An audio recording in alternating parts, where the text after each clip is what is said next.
요한계시록 5장 1절부터 14절 말씀 가지고 충만한 찬양 받으시기에 합당하신 어린 양이라는 제목으로 함께 말씀 나누고자 합니다. 우리가 요한계시록을 읽을 때 계속 머릿속으로 전체적인 흐름이 어떻게 흘러가는지를 기억하면서 읽어야 됩니다. 2장과 3장은 이 땅에 있는 교회들에 관해서 주신 말씀이라면 4장과 5장은 하늘에 영원한 하나님 나라에 초점을 맞춘 것입니다. 그래서 이 땅의 교회는 이 땅에서 이루어진 하나님 나라라면 또 하늘에 있는 영원한 하나님 보좌 앞에서 또한 예배가 이루어지고 있는 모습입니다. 그래서 특별히 하나님 나라는 하나님과 하나님의 어린 양에 관한 것입니다.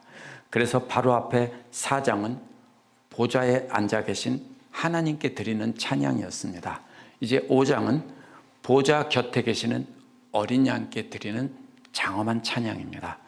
죽임당하신 어린 양이 바로 하나님만이 받으실 수 있는 모든 찬양을 받으시기에 합당한 분이라는 것입니다.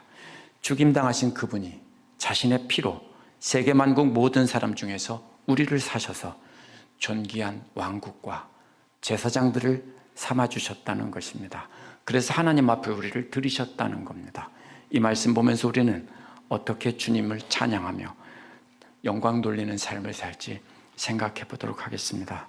1절에서 7절 말씀은 봉인된 책을 읽으시기에 합당하신 어린 양이 나옵니다. 이제 요한은 하늘 보좌 위에 앉으신 하나님의 오른손 위에 놓여있는 책을 보았다라고 했습니다. 근데 개역은 책이라고 번역했고요, 새 번역은 두루마리라고 번역했습니다. 영어 성경도 원어를 주로 직역하는 번역을 하는 NASB는 책이라고 번역했고 나머지 대부분의 영어 번역들은 두루마리라고 번역했습니다. 왜 이렇게 번역하냐면요, 고대의 책들은 특별히 유대인의 성전에서 쓰이던 성경은 가죽 양피지에다가 두루마리로 말아서 한쪽으로 말면서 풀면서 이렇게 읽는 것이었기 때문에 두루마리라고 이렇게 의미를 살려 번역한 겁니다. 그러나 이 말은 책이라는 뜻인데요, 오늘날 책과 같은 그 코덱스라고 하는데요, 오늘날 책처럼 이렇게 꿰매서 넘길 수 있도록 된 책일 수도 있습니다. 두루마리든 책이든 오른손에 놓여 있다고 했기 때문에 펼쳐지지 않은 상태입니다. 그런데 이 책은 안팎으로 쓰여져 있다고 했습니다. 이게 왜 특별한 말이냐면요, 고대 파피루스는 이집트의 파피루스라는 갈대를 얇게 펴가지고 가로로만 붙이면 안 붙죠. 그래서 세로로 붙입니다. 가로로 한 겹, 세로로 한 겹을 붙여서 이 종이처럼 만드는데요, 이 파피루스 위에다가 글씨를 쓸 때는 가로로 붙인 쪽에 글씨를 씁니다. 왜 그러냐면 세로로 쓴 쪽은 글씨가 잘 안 써집니다, 펜으로 쓸 때. 그래서 보통 가로로 쓴 쪽 한쪽에만 글씨를 씁니다. 양피지에 쓴다고 해도 보통 일반적으로는 한쪽에 쓰는 것입니다. 그런데 여기는 앞과 뒤에 빽빽하게 다 썼다는 뜻입니다. 이것은요, 완전하기 때문에 더 이상 추가로 써놓을 필요가 없다는 뜻일 수도 있고요, 빈자리가 없이 앞뒤로 다 쓰여져 있기 때문에 아무도 거기다가 추가하거나 뺄 수 없다는 뜻이 될 수 있습니다. 만약에 뒷면이나 한쪽의 앞면이 많이 비어 있다면 어떻게 하겠습니까? 누가 거기다 더 써넣겠죠. 근데 이것은 더 이상 아무도 써넣을 수 없을 만큼 완벽하다는 뜻입니다. 거기에다가 7봉인으로 봉해놨다고 했는데요, 봉해놨다는 말은 밀랍, 그게 뭡니까? 벌집을 만드는 재료가 밀랍인데요, 그게 꿀로 만드는데 그거를 녹여서 이렇게 왁스 형태로 됩니다. 그러면 이 책을 거기다가 담갔다 꺼내면은 그것이 봉해지는 겁니다. 마치 오늘날 이런 식과 같습니다. 초를 녹인 왁스에다가 두루마리나 책으로 된 것을 담갔다가 꺼내는 겁니다. 그러면 봉해지는 거죠. 굳어서 봉해지는데 완전히 굳기 전에 적당히 굳었을 때 뭘 찍냐면요, 거다가 봉인을 찍습니다. 그래서 원어는 그 왁스 같은 데다가 넣었다 꺼내서 완전히 봉해졌다는 뜻입니다. 완전히 왁스로 덮여졌어요. 그 다음에 거기에다가 뜯지 못하도록 봉인을 찍어놨는데 7개의 봉인이 찍혀 있다는 것입니다. 고대의 봉인은 젖은 진흙이나 이 밀랍으로 바르고 그것이 마르기 전에 봉인을 찍은 다음에 말린 다음에 그 다음에 전달했습니다. 그 봉인에는 이름이나 직책 등이 쓰여져 있습니다. 이것이 8세기 그 봉인이 이스라엘의 무깃도에서 발견된 것이 오늘날 실제로 있습니다. 그래서 당시 로마 제국에서 중요한 문서에는요, 봉인을 7개를 찍었습니다. 어떠한 중요한 문서가 밀랍으로 봉해져 있다면 누구나 뜯어볼 수 있습니다. 그 다음에 다시 또 밀랍에다가 왁스에다가 담갔다가 꺼내서 갖다 주면 됩니다. 문제는 근데 거기에 봉인이 7개가 찍혀 있기 때문에 그 봉인에 찍힌 이름과 직책 때문에 만약에 황제가 찍었다 하면 아무도 그것을 감히 떼어볼 수 없습니다. 황제가 뜯지 말라고 찍어놓은 것을 만약에 누군가 뜯는다면 그것은 죽음을 뜻하기 때문입니다. 이것은 누가 쓰신 겁니까? 하나님께서 쓰신 겁니다. 7은 완전을 뜻합니다. 완전수입니다. 그래서 하나님께서 쓰시고 완전하게 봉하셨기 때문에 아무도 그 내용을 더하거나 뺄 수도 없는 완전한 내용이고 하나님 외에는 아무도 열 수 없다는 뜻입니다.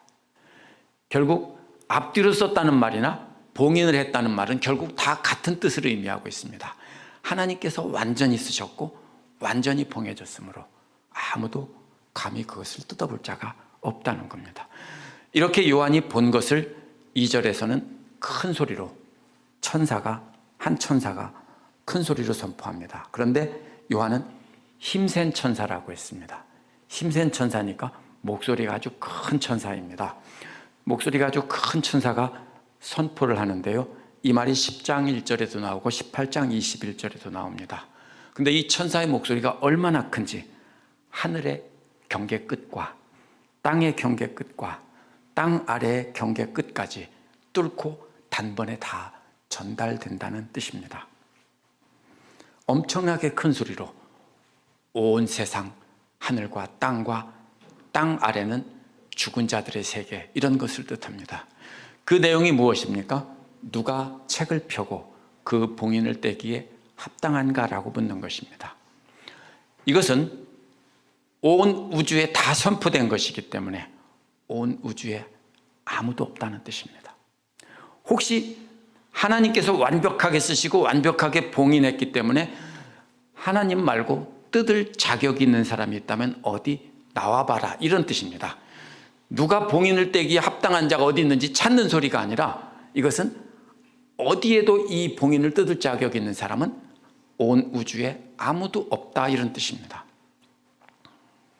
그런데 이어서 하늘 안에나 땅 위에나 땅 아래에도 그 책을 펼 수 있는 사람도 없고 볼 수 있는 사람도 없다라고 했습니다. 이 하늘 안과 땅 위와 땅 아래, 참 어색한 말인데 원어는 그렇게 되어 있습니다. 하늘은 위고 땅은 위에, 하늘은 안이고 땅은 위고 그다음에 땅 아래, 이렇게 되어 있습니다. 이 말은 시편 146편에서 천하 만물을 창조하신 하나님을 찬양할 때 쓰는 말입니다. 그렇기 때문에 이 말은 무슨 뜻이냐면요, 그럴 수 있는 사람은 아무도 없고 천지 만물을 창조하신 하나님 한 분뿐이다라는 뜻입니다. 이 책을 펼 사람도 없고 보기에도 합당한 사람이 아무도 없었기 때문에 요한은 심하게 울었다고 했습니다. 왜 울었을까요? 하나님이 쓰셨고 봉해놨다고 했는데 요한은 왜 울었을까요? 요한은 하늘에서 이토록 장엄하고 아름다운 예배가 드려지는 모습을 보았습니다. 그러나 땅 위에서는 로마 황제에게 예배를 드리도록 강요를 받고 있고 거부해서 많은 크리스찬들이 죽어가고 있습니다. 사자굴에도 던져지고 있고요. 그렇기 때문에 그 책의 봉인을 떼면 예수께서 심판주로 재림하셔서 하나님 나라가 완성되고 요한과 모든 성도들이 이토록 장엄하고 아름다운 예배에 참여할 수 있을 것이라고 생각했습니다. 그런데 뗄 수 있는 사람이 아무도 없다고 하니까 이제는 절망적이죠. 그래서 요한은 심히 통곡하며 울고 있습니다. 땅에서 너무 힘든데, 하늘을 바라보고 기뻐했는데 봉인을 뗄 수 있는 사람이 아무도 없다니, 그래서 통곡을 했습니다. 그러자 장로 중 한 사람이 나와서 요한에게 이렇게 말합니다. 울지 말아라. 보라, 유다 지파의 한 사자, 곧 다윗의 뿌리가 승리했다. 이 책과 7봉인을 열기 위해서. 원어에서는 이렇게 되어 있습니다. 사자는요, 창세기와 이사야 11장에서 오실 메시아를 뜻합니다.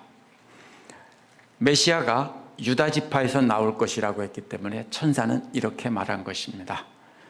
그런데 유다 지파에서 한 사자가 봉인을 열기 위해서 승리했다고 하니까 요한은 사자와 같은 존재가 나타날 것이라고 기대했을 겁니다.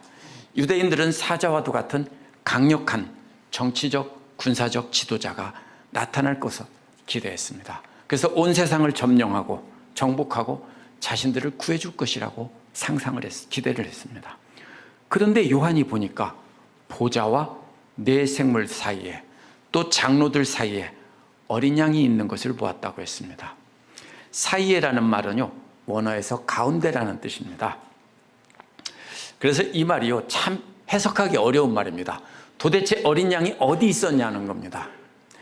이 말이 장로들 보좌와 네 생물들 가운데, 그리고 장로들 가운데, 이 말은요, 네 생물들과 24장로 중간에 있었다라고 해석할 수도 있고요, 또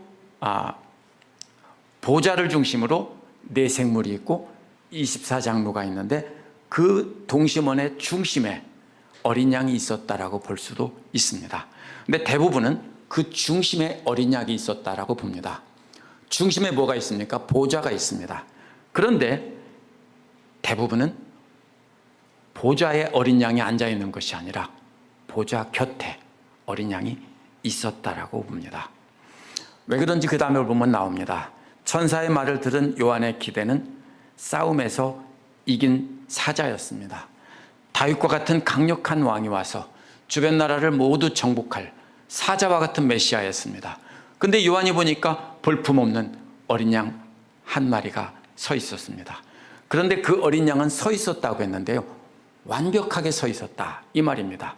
이 말은 무슨 말이냐면요, 완전히 계속 서 있었고 절대로 다시는 넘어지지 않는다는 뜻입니다. 서 있다는 뜻은 살아있다는 뜻이고요, 넘어진 것은 죽은 것을 뜻하는 겁니다.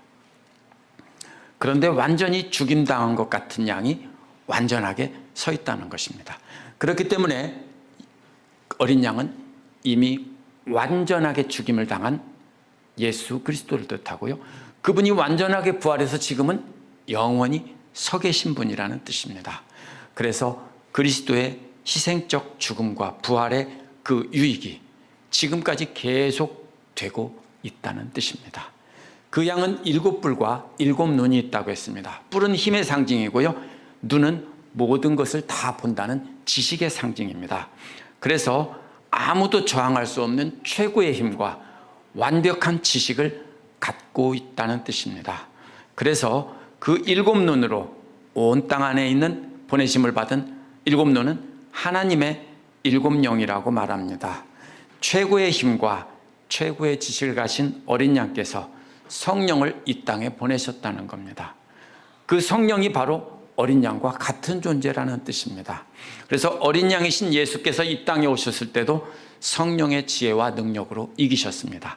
지금 이 땅에 사는 제자들, 우리들도 어린 양께서 이 땅에 보내주신 성령의 능력과 지혜로 이기는 것입니다. 어린 양이 어디 계셨는지 7절을 보면 분명히 알 수 있는데요, 7절에서 어린 양이 오셨다라고 했습니다. 어디로 오셨다는 얘기냐면요, 하나님의 보좌로 다가오셨다는 뜻입니다. 그렇기 때문에 어린 양은 보좌에 앉아있던 것이 아니라 하나님의 보좌 곁에 서 있다가 보좌 곁에 하나님께로 가까이 다가왔다는 뜻입니다. 이어서 보좌에 앉으신 분의 오른손으로부터 책을 받았다고 했습니다. 여기서도 받았다는 말은 완전히 받았다는 말이고 지금도 계속해서 완벽하게 갖고 계신다는 뜻입니다. 어린 양이신 예수님이 하나님과 동등한 분이기에 그 책에 봉인에 뗄 자격이 있어서 그 책을 받아가지고 계신 겁니다. 이런 뜻입니다. 우리가 편지를 어떤 개인한테 쓰면은 그 편지는 주소에 쓰여진 이름을 쓰여진 사람만이 받을 자격이 있는 사람입니다. 다른 사람이 뜯으면 불법이겠죠. 일반 우편이면 뜯어도 처벌하기가 쉽지 않겠지만 만약에 특별한 우편이라면 거기에 중요한 문서가 있다면 다른 사람이 뜯으면 어떻게 합니까? 처벌을 받는 거죠. 수신자가 딱 정해져 있습니다. 그런데 이 책의 수신자는 받을 자격이 있는 자는 딱 한 분밖에 없다는 겁니다. 바로 어린 양이 이 책의 주인이고 이 책의 저자라는 뜻입니다. 8절에서 14절은 완전한 찬양을 받으시기에 합당한 어린 양이 나옵니다. 어린 양이 이 책을 받았을 때 보좌 둘레에 있던 네 생물과 24장로들이 엎드렸다고 했습니다. 그렇기 때문에 어린 양은 분명히 동심원의 중앙에 있었던 것이 분명합니다. 그렇지 않으면 네 생물과 24장로들이 둘러싸고 있으면서 엎드려 절할 수가 없는 거죠. 여기서 보면은요, 이 장로들은 검은고와 금대접을 갖고 있다고 했습니다. 이건 검은고라고 우리나라식으로 번역했는데요, 검은고가 아니라 손으로 드는 하프입니다. 커다란 하프가 아니고 피아노만한 하프가 아니라 손으로 드는 작은 휴대용 하프입니다. 이 하프는 무엇을 뜻하냐면은, 그러니까 이 하프와 금대접을, 황금대접을 들고 있는데 이걸 가지고 시비를 거는 사람이 있어요. 어떻게 하프와 금대접을 들고 엎드려 절을 하냐? 이거는 누군가가 중간에 넣은 것이고 요한이 처음에 기록한 말씀이 아니다라고 했습니다. 그런데요, 이집트의 태양신인 아멘라 앞에 엎드린 그림이 전달이 되고 있는데요, 그 그림에 보면은 역시 예물을 들고 태양신 아멘라 앞에 엎드려 절하는 모습이 나옵니다. 현대인의 사고방식 가지고 성경을 시비를 걸면 안 됩니다. 분명히 하프와 황금 대접을 들고 이들은 어린 양 앞에 엎드려 경배하고 있습니다. 그래서 이것은 어린 양께 경배를 하는 장면인데요, 유대인들은 기절할 만큼 놀랄 장면입니다. 왜냐하면 경배는 오직 하나님께만 드리는 것이기 때문입니다. 아무도 경배를 받을 수 있는 사람은 유대인들에게 아무도 없습니다. 그런데 어린 양께 경배를 드린다고 하니 이것은 있을 수 없습니다. 유대인들은 메시아가 온다고 해도 메시아가 경배를 받으실, 하나님이 받으실 경배를 받을 존재라고 생각은 안 했습니다.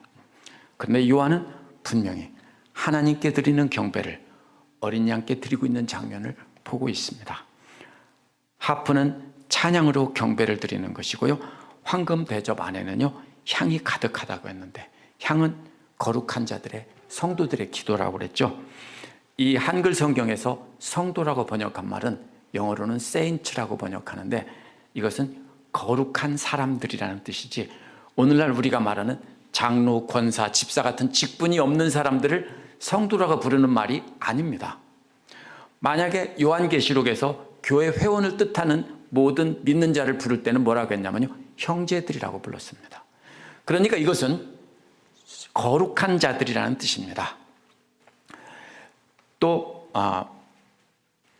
요한계시록 18장 24절에서는 예언자들과 성도들과 모든 순교자들, 이렇게 세 종류의 사람을 하나로 묶어 말했습니다. 그러면 예언자는 바로 뭡니까? 하나님 말씀을 전하는 자이고, 순교자들은 복음을 위해서 죽임을 당한 사람이면, 성도들도 역시 그 셋 중에 들어가 있으니까 그와 버금가는 사람들입니다. 그렇기 때문에 여기서 성도들이라는 말은 거룩한 자들인데요, 땅에서 멸시를 당하고 핍박당하고 죽임을 당한 자들입니다. 그런데 그들의 기도가, 하늘에서는 그들의 기도가 상달되고 있었다는 것입니다. 그들은 새 노래를 노래했는데요, 구약에서 새 노래는 항상 언제 쓰이는 거냐면요, 대적을 물리치고 하나님의 승리를 찬양할 때만 쓰는 말입니다. 새로운 승리가 있을 때만 새 노래를 가지고 찬양을 했습니다. 여기서 새 노래는 그리스도를 찬양하는 것입니다. 그래서 그리스도의 구속의 사역, 마귀의 권세를 이기고 우리를 모두 구속하신 그 구속 사역을 찬양하는 노래가 이 새 노래입니다. 그래서 4장 11절에서 장로들이 드린 찬양은 하나님께 드렸는데 그것은 창조하신 일에 대한 찬양입니다. 그런데 이번에는 어린 양께 드렸는데 우리를 구속하신, 구원하신, 그 피로 구원하신 그 은혜를 찬양을 드리는 것인데, 이런 찬양은 전에는 하나님께 드려본 적이 없는 노래입니다. 그래서 새 노래입니다. 그 내용은 두 가지입니다. 두 가지 자격이 있다는 것입니다. 첫째는 그 책을 받을 자격이 있고, 둘째는 그 봉인을 열 자격이 있다는 겁니다. 왜요? 당신은 죽임을 당하셨고 당신의 피로 값을 지불하고 하나님을 위해서 사셨기 때문이라고 설명을 합니다. 이것을 영어로 랜섬이라고 하는데요, 무슨 뜻입니까? 죽어야 될 사람을 값을 지불하고 대신 사서 풀어주는 것을 뜻합니다. 죽을 수밖에 없는 죄인인 우리를 그리스도의 피로 우리를 사셔서 하나님 앞에 귀한 존재로 올려드렸다는 겁니다. 그런데 어디서 샀느냐면요, 산 곳이 시장이 아니고 모든 종족과 언어와 백성과 민족들에게서 사셨다는 겁니다. 그러면 그들을 다 샀다는 뜻이 아니에요. 왜냐하면 그들 중에서 골라서 사셨다는 뜻입니다. 그런데 네 개가 나올 땐 둘씩 짝져야 됩니다.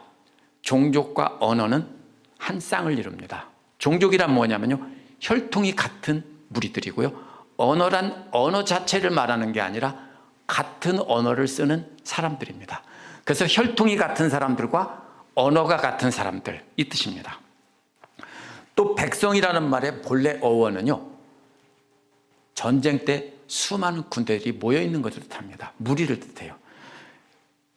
또 민족이라는 말은 함께 모여있는 무리라는 뜻입니다. 그래서 두 번째 쌍은 이런 것입니다. 전쟁 때 모여있는 군대의 무리나 아니면 일반 평소에 모여있는 일반인들의 무리나 이런 뜻입니다. 그렇다면 혈통이나 언어를 같이 쓰는 사람이나 전쟁 시에 모여있는 사람이나 평화 시에 모여있는 사람이나 모두 다 이런 뜻입니다. 전 세계 모든 사람들을 다 사셨다는 게 아니라 그 중에서 골라서 자기 백성들을 사셨다는 뜻입니다. 그래서 하나님께 드렸다는 겁니다. 뭐 하려고 사셨냐면요, 우리 하나님을 위해서 왕국과 나라와 제사장이라고 그랬죠. 이것은 왕국과 제사장이라는 뜻입니다. 근데 왕국과 제사장들이 짝이 안 맞는 것 같죠. 왜냐하면 제사장들은 사람인데 왕국은 사람이 아니잖아요. 여기서 이 말은요, 둘 다 사람들의 집합체를 뜻합니다. 왕국도 사람들의 집합체이고 제사장들도 사람들의 집합체입니다. 어린 양이 값을 주고 사신 사람들을 하나님께 드렸는데 그들이 뭐가 됐습니까? 왕국이 되고 제사장들이 되었다는 겁니다. 왕과 제사장은 고대 사회에서 가장 높은 존재입니다. 그래서 이런 뜻으로 볼 수 있습니다. 왕들과 제사장들로 삼았다는 것입니다.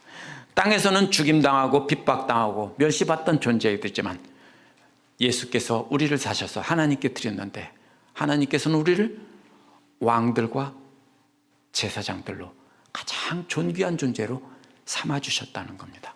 그래서 그들이 땅에서 다스릴 것이라고 합니다. 그렇게 만드는 목적이요, 땅에서 다스리게 하려는 것입니다. 그런데 이 다스린다는 말이 앞으로 다스릴 것이다, 이런 뜻입니다. 그래서 이것이 해석상 문제가 있으니까 5세기 초 사본인 코덱스 알렉산드리누스라는 데는 현재형으로 지금 다스린다라고 기록했고요, 4세기 사본인 코덱스 사이나이티커스나 대다수의 사본은 미래로 다스릴 것이다라고 기록되어 있습니다. 이게 왜 중요하냐면요, 왜 이렇게 어려운 말을 하냐면요, 이것이 장차 이루어지는 것인지 아니면 지금 이루어지는 것인지 이것에 따라서 해석이 전혀 달라집니다. 그러나 원어는 분명히 미래형이 맞습니다. 그렇기 때문에 어떤 사람들이 이것은 예언적인 현재다, 미래를 예언적인 것으로 쓰고 현재로 이렇게 볼 수 있습니다. 그러니까 대부분 이 땅이 아니라 종말론적인 하나님 나라에서 우리가 다스린다는 뜻으로 해석합니다. 그러나 이것은요, 영원한 나라에서만 다스린다는 것으로 해석할 수 없습니다. 왜냐하면 계시록에서 땅에서 왕노릇하고 다스린다고 하는 말은 땅 위는요, 계시록에서는 항상 이 땅을 말하는 것이기 때문입니다. 요한계시록 14장 6절에 보면 땅 위에 하고서 곧 나라와 족속과 방언과 백성들 이렇게 해놨습니다. 땅이라는 건 뭡니까? 이 지구 표면을 뜻하는 게 아니라 그 땅에 있는 모든 사람들이라는 것입니다. 그렇다면 초점은 이 지구 표면이 아니라 땅 위에 있는 모든 사람들을 다스린다는 뜻입니다. 그래서 이것은 미래적이라고 단순히 해석할 수 없습니다. 현재적이면서 미래적입니다. 그래서 마태복음 6장 10절에서 주님께서 가르쳐주신 기도에서도 이게 나옵니다. 어떻게 나옵니까? 뜻이 하늘에서 이룬 것 같이 땅에서도 이루어지이다. 무슨 뜻이에요? 하나님의 뜻이 이미 하늘에서는 이루어졌어요. 하나님 나라가, 영광의 나라가 이미 이루어졌는데 그것이 이 땅에서도 이루어지기를 기도하라는 겁니다. 그렇다면 무슨 뜻입니까? 이 땅 위에서 다스릴 것이라는 것은 하나님 나라가 우리를 통해서 점차 확장되고 그래서 완성되어 간다는 뜻입니다. 그렇기 때문에 미래형입니다. 지금 아직 완성되지 않았습니다. 그러나 완성될 것입니다. 최종적인 완성은 언제 됩니까? 주님 다시 오실 때 완전히 완성됩니다. 그래서 우리는 모두 그리스도의 피로 값을 주고 사서 우리는 죽을 수밖에 없는 존재인데 우리를 모두 왕들로 만들어주고 가장 높은 제사장들로 만들어줘서 온 세상 지구를 다스린다는 지구 특공대가 아니라 이 세상에 있는 모든 사람들을 다스릴 수 있는 권세를 우리에게 주셨다는 겁니다. 그래서 이 복음이 이 땅 위에 전파되면서 완성되어 가는 것이기 때문에 이것이 미래형으로 되어 있습니다. 그래서 우리가 정치 지도자가 된다는 뜻이 아닙니다. 이걸 가지고 천년왕국이 오면 우리가 모두 왕이 된다 이렇게 말하는 사람이 있는데요, 엉뚱한 소리입니다. 여기서 이 왕과 제사장은 가장 존귀한 존재라는 비유적인 표현이지 진짜로 이 땅에서 우리가 왕이 된다는 뜻이 아닙니다. 이 땅에서 하나님 나라는 점진적으로 완성되어 간다는 뜻입니다. 11절에서 요한은 또 놀라운 광경을 말합니다. 보고 있습니다. 내가 또 보고 또 수많은 천사들의 음성을 듣는다고 했습니다. 따라서 요한은 수많은 천사들의 모습도 보고 있고 그들이 음성도 듣고 있다는 겁니다. 천사들을 둘러싸고 있는 것은 보좌를 중심으로 동심원이 점점 확대됩니다. 가장 중심에 보좌가 있고요. 그리고 보좌 둘레에는 네 생물이 있습니다. 또 그 둘레에는 24장로가 있습니다. 24장로는 모든 믿는 자들을 대표하는 상징이라고 그랬죠. 그 밖에 누가 있습니까? 천사들이 있는데 뭐라고 했습니까? 천사의 숫자가 수천 수만이라고 했습니다. 이 말은요, 10,000명들 중에 10,000명이고요 1,000명들 중에 1,000명, 10,000 of 10,000s 이런 뜻입니다. thousand of thousands 이런 뜻이에요. 그럼 이걸 곱하는 사람이 있습니다. 1,000 곱하기 1,000, 10,000 곱하기 10,000 그런 뜻이 아니라 이것은 요한이 눈으로 보고 쫙 계산해서 계산 끝 이겁니까? 아닙니다. 엄청나게 많았다 이런 뜻입니다. 그러면 중요한 것은 누가 중심입니까? 하나님이 계시고 내 생물이 있고 하나님을 보좌하는 24장로는 모든 믿는 자들을 대표하는 것이라고 그랬죠. 이게 중심이고요. 천사들은 그 밖입니다. 어떤 사람들은 천사들이 우리보다 높다고 하는데요, 아닙니다. 천사들은 그 둘레에서 수많은 천사들이 찬송하고 있습니다. 얼마나 많은지 셀 수가 없습니다. 한번 상상해 보십시오. 그렇게 하나님의 보좌와 내 생물과 그 다음에 24장로들이 있는데 그 밖에 엄청나게 많은 수의 천사들이 있습니다. 그들이 찬송을 부르는데 합창이 이어집니다. 그 합창은 죽임당한 어린 양이 합당하다는 겁니다. 합당하다는 말이 무엇입니까? 그 다음 7가지를 받으시기에 합당하다는 겁니다. 7가지는 완전하게 충만한 모든 찬송을 뜻합니다. 꼭 여기에 있는 7가지만이 아니라 모든 찬송을 다 받으시기에 합당하다는 겁니다. 여러 가지로 해석할 수 있는데요, 6가지는 그리스도의 속성이고 마지막은 그리스도께 드리는 것이라고 해석하기도 하고, 처음 4가지는 어린 양의 능력과 지혜를 뜻하고, 나머지 3개는 인간에서 본 그리스도에 대한 인식이라고 해석하기도 합니다. 그런데 이렇게 셀 수 없이 수많은 천사들의 장엄한 찬송에 이어서 13절에는 또 하나의 찬송이 나옵니다. 뭡니까? 하늘 안과 땅 위와 땅 아래와 바다 위에 모든 피조물과 또 그 가운데 있는 모든 것들이, 무슨 뜻입니까? 앞에서는 땅 아래만 나왔는데 여기는 바다 위도 나왔죠. 땅 아래와 바다 위는 결국 같은, 모두가 지하세계, 악한 자들의 세계를 뜻하는 것입니다. 하늘은 하나님의 세계고요, 땅 위는 인간들의 세계라면 땅 아래나 바다 아래는 악한 사탄의 영역입니다. 그런데 이 모든 곳에서 다, 모든 만물이 모두가 다 찬송한다는 것입니다. 그러자 천사들의 찬송에 이어서 이 모든 우주 만물이 화답하여 하나님과 어린 양을 찬송합니다. 이제 천사들이 드렸던 7가지 찬양은 4가지로 줄어들었습니다. 그런데 3개는 똑같아요. 앞에서 찬양은 7번째 것이고요, 존귀는 5번째 것이고, 영광은 6번째 것이에요. 뭐만 남았습니까? 1, 2, 3, 4만 남았죠. 그것은 바로 마지막에 모두 합하여서 이 권능이라는 말, 이건 힘이나 능력과는 다른 말이에요. 이건 통치권이라는 뜻입니다. 영어로 데모크라시 할 때 크라티아라는 말인데요, 이것은 통치권을 뜻하는 것입니다. 그래서 첫째부터 넷째까지 모두 합쳐서 그리스도의 통치권을 하나로 합쳐서 부르는 겁니다. 천사들의 찬양에 이어서 온 천하 우주 만물의 장엄한 찬양이 끝나자 14절에서는 네 생물들이 아멘이라고 말했고, 24장로들은, 우리 모두를 대표하는 24장로들은 엎드려서 경배를 드렸다고 했습니다. 우리는 평범하게 들을 수 있지만 유대인의 입장에서 이걸 봐야 됩니다. 유대인들은요, 왜 예수님을 죽였냐면요, 이것 때문에 죽였습니다. 예수님이 뭐라고 했기 때문에? 하나님이라고 했기 때문에. 여기서도 뭐라고 그래요? 요한은 유대인인데요, 요한은 예수님이 곧 찬양과 경배를 받으시기에 합당하신 분이고, 하나님의 봉인된 책의 봉인을 떼어서 읽을 수 있는 권한을 가진 유일하신 분이라는 뜻입니다. 오늘 말씀은 죽임당하신 어린 양에 대한 천사들과 온 천하 만물들이, 우주 만물들이 경배를 드리며 찬양을 드리는 장엄한 모습입니다. 당시 요한의 편지를 받던 소아시아 7교회 성도들은 로마 황제가 자신들의 왕일 뿐 아니라 자신들의 신이고 구세주라고 고백하도록 강요를 받았습니다.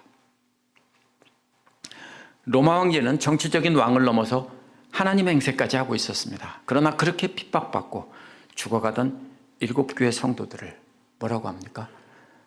예수께서 피로 사셔서 너희들을 왕들과 제사장들로 만들었다. 그래서 하나님 앞에 드려서 다스리고 하나님께 경배하는 권한을 너희에게 주셨다는 것입니다. 그것이 바로 요한이 본 하늘 보좌의 환상이고, 그것이 예수님께서 주기도문을 통해서 가르쳐 준 것처럼 하늘의 뜻이 이 땅에서도 이루어지기를 기도하라고 하는 것입니다. 그렇기 때문에 오늘 우리는 악한 이 세상에 살고 있지만 그리스도의 피로 우리를 골라내셔서 사시고, 우리도 하나님 앞에 드린 바가 되어서 우리도 왕들과 제사장들이 되었습니다. 그렇기 때문에 우리는 하나님 나라를 바라보고 살지만 여전히 우리는 이 땅에 발을 딛고 삽니다. 우리는 이 땅에서 하나님 나라의 시민으로 살아가야 하는 것입니다. 당시 요한 당시의 로마 시민들은 어디를 가든지 로마 시민이라는 정체성을 갖고 있고요, 어디 가든지 로마 시민이라고 하면 모두가 꼼짝을 못했습니다. 특권을 가지고 살았습니다. 마찬가지로 우리도요, 우리의 시민권은 하늘에 있습니다. 그렇기 때문에 이 땅에서 나그네처럼 살지만 영원한 하나님 나라의 시민으로, 그 요한 당시 로마 시민들이 자부심을 가졌던 것처럼 우리는 하늘나라의 시민으로 자부심을 가져야 됩니다. 그렇다면 우리는 어떻게 이 땅에서 하나님 나라의 시민으로 살 수 있습니까? 요한은 하나님을 예배할 때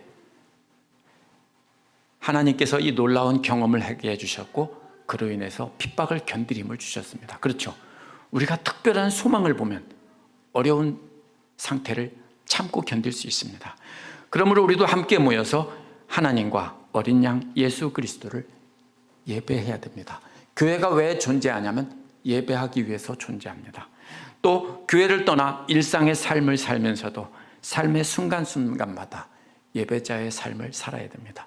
모여서 드리는 예배만 예배가 아니라 우리가 세상에 나가서 사는 모든 삶이 예배입니다. 우리는 늘 주기도문으로 암송하는 것처럼 하늘의 뜻이 하늘에서 이루어진 것처럼 이 땅에서도 우리를 통해서 이루어지도록 살아가야 하는 것입니다. 요한이 본 장엄한 하늘의 예배가 이 땅에서 우리를 통해 이루어져 나가야 하는 것입니다. 우리가 일터와 이웃에서 만나는 모든 사람에게 우리가 하나님 나라의 시민이라는 것을 보여주는 것이 우리가 주님께 찬양을 드리는 길입니다. 그것이 우리가 이 땅에서 하나님 나라의 시민으로 살면서 세상을 다스리며 하나님 나라를 완성하는 길입니다. 기도하겠습니다.